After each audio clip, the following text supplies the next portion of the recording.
Halo, kembali lagi di Lamoda Academy Indonesia. Masih bersama aku Gayuh di sini. Hari ini kita akan belajar untuk membuat mock-up dari pola dasar rok yang kita buat dengan menggunakan sistem sederhana atau sistem praktis. Dalam video ini kita akan membahas tuntas tentang proses pembuatan dan apa saja yang kita perlu persiapkan dan juga perhatikan dalam pembuatan mock-up untuk pola dasar rok dengan sistem sederhana atau sistem praktis ini. Sebelum kita masuk ke proses pembuatan mock-up dari pola dasar rok dengan menggunakan sistem sederhana ini, ada baiknya jika kita membahas terlebih dahulu apa sih itu mock-up. Ini khusus untuk kamu yang memang belum tahu ya. Kalau untuk kamu yang sudah tahu, boleh di-skip informasi ini. Mock-up secara sederhana itu bisa didefinisikan sebagai sampel atau contoh busana yang digunakan untuk menguji pola yang baru kita buat ya, dan juga melihat keakurasian ukuran dan juga desain dari sebuah busana sebelum diproduksi di kain utama atau diproduksi dalam jumlah besar ya, dalam konteks usaha garment atau konveksi. Jadi fungsi utama dari sebuah mock-up itu yaitu untuk menguji pola ya, bagaimana pola tersebut nanti kalau sudah dijahit jadinya seperti apa gitu. Jadi jika ada kekurangan atau kelebihan itu kita bisa sesuaikan di mock-up ini. Nanti kita betulkan di mock-up, kemudian kita membuat adjustment atau perubahan di pola tersebut sampai dirasa pola tersebut sudah pas dengan ukuran dan juga desain yang kita inginkan. Sehingga dengan pembuatan mock-up ini kita bisa menghindari kerugian yang besar dari sebuah produksi massal busana ya, dalam konteks konveksi itu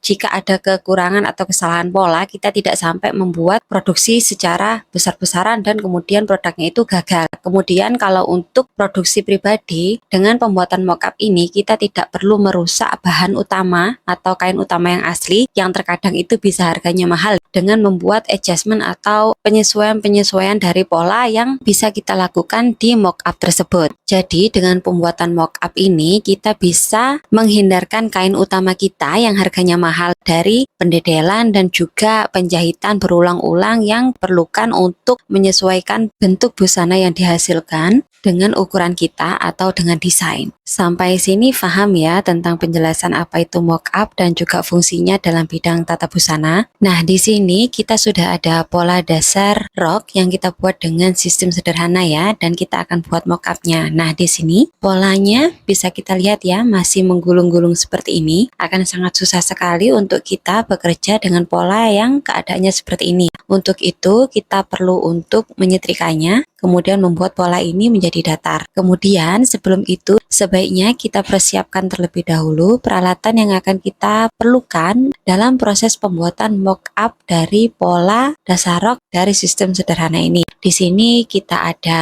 penggaris, baik penggaris lurus maupun penggaris panggul. Kemudian di sini kita ada meteran, kemudian kita ada kapur jahit atau penanda yang lainnya, bisa pakai pulpen yang tintanya bisa hilang dengan suhu panas seperti friction pilot. Kemudian ada kapur pensil atau ada roda kapur yang di dalamnya itu terdapat serbuk kapur. Kemudian kita ada jarum pentul dan kita juga akan perlu rudder untuk memindahkan tanda dari pola ke kain. Kemudian yang terakhir kita ada gunting, baik gunting kain dan juga gunting kertas. Lalu kita juga akan memerlukan kertas karbon untuk memindahkan garis dari pola ke kain. Nah, di sini ada berbagai macam warna dari kertas karbon. Dari yang paling cerah itu ada warna putih, kuning, merah, hijau, biru, dan hitam ya. Nah, di sini untuk pembuatan busana sebaiknya pilih warna karbon yang tidak terlalu mencolok dari warna asli kain utama yang akan kita buat busana. Misalnya kalau kain itu memiliki warna terang, sebaiknya jangan pakai warna karbon merah atau biru atau hitam. Gunakan warna kuning, atau kalau memungkinkan untuk memakai warna putih, pakai yang warna putih yang sekiranya itu nanti warna dari karbon itu tidak terlalu mencolok,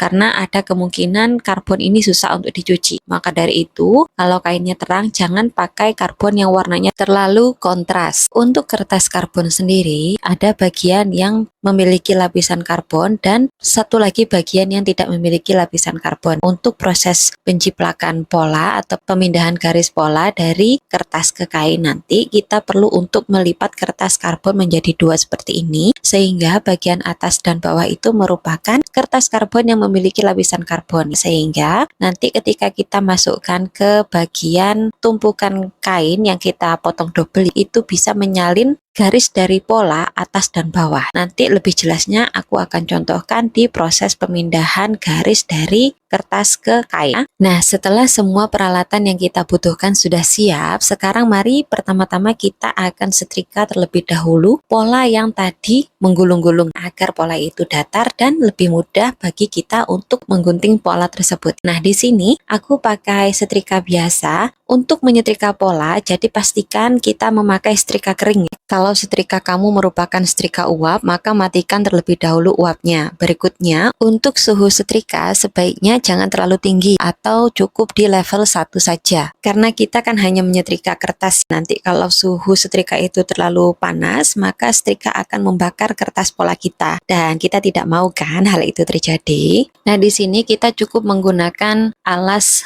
handuk ya, atau kamu juga bisa menggunakan alas setrika. Nah, di sini kita akan setrika sampai polanya itu datar dan mudah untuk digunting. Berikutnya, kita akan lakukan pengguntingan pola ini sesuai dengan outline pola. Jadi sesuai dengan garis pola tanpa menambah kampuh. Nah, kampuh itu sendiri merupakan space atau kelebihan yang digunakan sebagai kelebihan dari jahitan. Nanti kita akan tambahkan kampuh tersebut di kain, bukan di pola. Langsung saja kalau begitu kita akan potong polanya menurut outline dari pola tersebut.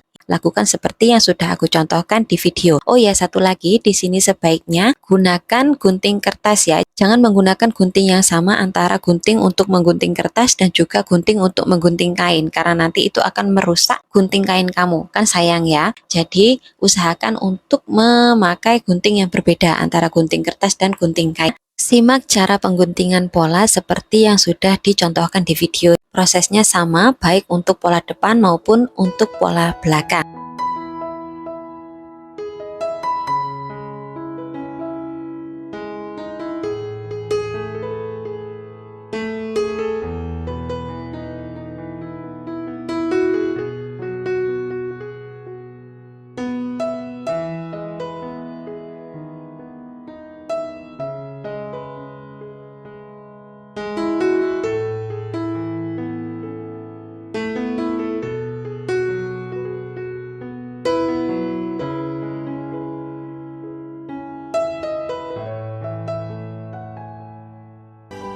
Nah, jadi seperti itu cara pengguntingan polanya. Berikutnya kita akan lanjutkan dengan proses pemotongan bahan kain untuk pembuatan mock-up di video selanjutnya. Jadi langsung saja kita lanjutkan proses pembuatan mock-up kita di video berikutnya. Aku tunggu kamu di video selanjutnya ya.